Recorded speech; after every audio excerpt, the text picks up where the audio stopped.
Илдар, сен нәрсә эшлисең? Мен редакциялен текст төзәтәм. Менә укучылар укыйлар. Ярар, безнең тапшыру башланды. Шулаймы? Әйе. Хәерле көн, хөрмәтле тамашачылар. Сез Чираттагы тапшыруыбызны башлыйбыз. Татар журналистикасы турында чын дөресен генә сөйлибез. Һәм әлбәттә, шуны әйтергә кирәк, без инде Менә син редакциялыйм дидең, име? Әйе, шул. Синеңчә редактор кемнәр алар? Редактор ул кем? Ул теге яки бу матбугат органының теле өчен, аның эчтәлеге, контенты өчен җавап бирә торган, булмаган очракта яза белмәгән кешеләр өчен дә язып куя торган иҗат әһле. Бик башлы кеше, бик башлы кеше. Мин шулай дип уйлыйм. Ә мин беләсеңме ничә уйлыйм? Редакторлар алар гади журналист җилкәсенә атланып, оҗмакка керергә теләүчеләр. Шаяртамын да әзрәк. Синең бик яраткан хатының булсаң да, бу очракта килешмәскә рөхсәт ит. Мин үзем Бәтәш, нигә? Мин үзем мөхәррир буларак белән килешмим һич кенә дә. Чөнки аның бик күп төрле бурычлары, эшләре бар. Һәм редактор эше бик күп төрле вазифаларны үз эченә ала дип саныйм. Мәсәлән, мин шунда үзебезнең элеккеге мәсәлән мөхәррирләребезне атап китәр идем. Булар инде теге матбугатта да төрле җирләрдә эшләгән, һәм китап нәшриятында да эшләделәр алар. Кыям абый Миңлебаев, мәсәлән, Рәис абый Давутовны әйтер идем. Фәния апа Гайнанова, Бикә Рәхимова, Равил Рахман. Менә булар чын мәгънәсендә телне белеп, әйме. Ә бит шушылай редактор эшен башкарган кешеләр, язучыларның да үз редакторы була хәтта.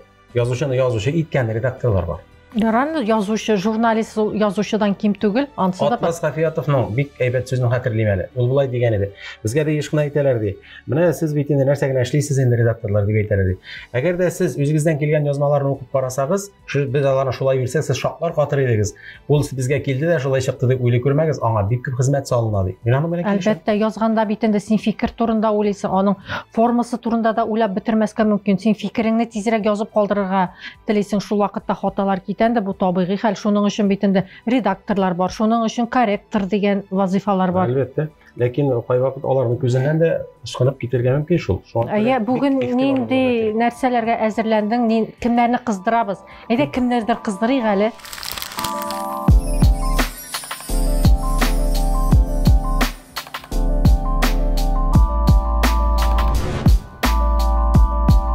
Кыздырырга өлгерербез. Безне кыздырмасак, безне кыздырырлар. Менә мин бүген тәкъдим итәр идем, хөрмәтле тамашачылар, хөрмәтле дусларым, игезәк сүзләр турында сөйләргә әзерләнгән идем. Паронимлар. Бар менә шундый. Алар бер-берсенә охшаган, амонимга да якын, ләкин алар пароним дип атала. Парлы сүз кебек киләләр, ләкин мәгънәләре төрле. Һәм безнең яшьләр ни сәбәптәндер аларны бик иш бутый. Яшь корреспондентлар, яшь журналистларыбыз арасында өлкәннәр инде акыл утыртканнар әлбәттә танып утамый. Мәсәлән, калып бар һәм калиб бар. Калиб ул гарәп теленнән йөрәк дип тәрҗемә ителә. Калб, күңел, йөрәк. Калып ул модель, ул шаблон, ниндидер бер әйбернең калыбы. Шуны калыпка салып эшләрбез әле дип әйтелә бит инде, мәсәлән, калибкә түгел. Икесе бер калиб ул шушындый бер яшьләр хәрәкәтенең юнәлеше иҗтимагый оешма да бар, җәмәгать оешмасы. Күңел калибе диләр бит әле. Күңел калибе шул икесе дә бер соленая соль кебек инде, сладкий сахар. Калиб белән күңел икесе бер синонимнар. Аны бергә кулланмаска да мөмкин. Аерым кулланырга кирәк. Угыр белән уйгырны бутыйлар.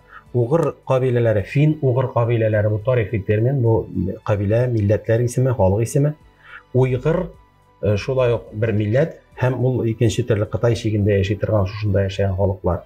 Угыр белән уйгыр бер үк түгел. Ошый белән охшыйны инде бу классик мисал. Безнең остазларыбыз моны әйтеп аңлаталар иде. Ошый. Бу сүз миңа ошый. Нравится. Нравится. Кара әле, улы әтисенә охшаган. Улым үземә охшаган. Менә монда похож. Похож. Х өстәлә инде. Охшаган. Менә буларны шушылай итеп хәтердә калдырырга кирәк. Һәм бу тамаска. Тагын бер бик нык эшенеп пешерә торган әйбер миңа туры килә, татыды һәм тәтиде. Татыды ул татып карады. Ризыкны татып карады, тәмен татып карады. Тәтиде дигән инде ул бөтенләй теге юмористик стильдән кергән. Безгә анда әйбер тәтемәде шул. Тәтиде дигән уңай мәгънәдә кулланылмый да бугай ул. Тәтемәде. Миңа анда нәрсә тәтемәде. Туры килмәде, насыйп булмады дигән мәгънәдә. Шуңа күрә бу сүзләрдән сак булырга кирәк. Татыды дигәне татып карады дигәне әле ярый. Әмма тәтемәде минемчә бик уңайсыз. Аны кулланмасам. Андый очракларда еш кулланыла. Безгә тәтемәде дип әйтәләр. Безгә туры килмәде, насыйп булмады. Шулайрак әйтү дөресрәктер дип уйлыйм. Тагын бер сүз бар. Исти белән өсти. Хәзер хәтта шундай әйберләр бар. Ул гыйлем исти дип язсаң, өсти дип төзәтәләр. Хата бу дип. Минем үземнең шулай төзәтүчеләр булды.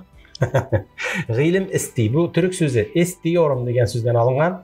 Гыйлем изли, гыйлем туплый. Ягъни мәсәлән, гыйлем исти. Мәдрәсәдән чыкканнан соң Төркиягә барып гыйлем исти. Әйбәт бит. Бу очракта эт дигәндәге куела. Оборотный куеп язабыз. Исти. Ул хата түгел, нормаль бит үзебезнең сүзебез. Әгәр дә без алардан качып бөтенесен югалтып бетерсәк, телебезне ярлыландырабыз бит.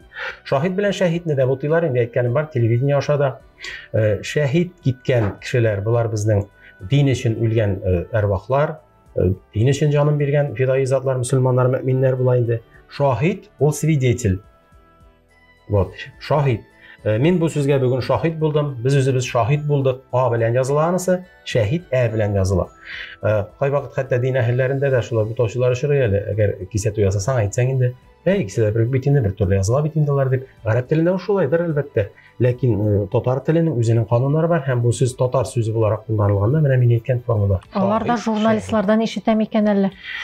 Булуы мөмкин, чөнки җәмгыять бит шул бер җирдә кайныйлар бит инде. Алар да газета укый, телевидение укый һәм менә моннан тагын бер әйбер килеп чыга. Безнең журналистиканың җаваплылыгы, димәк, без язган әйберне кеше укып менә шулай иттереп надан кала. Бер нәрсәгә дә бармак аша карарга ярамый. Үзеңдә җаваплылык хисе булырга тиеш. Тагын бер бик кызык күзәтү. Әй, күрмәсләр әле дип калдырырга һич ярамый.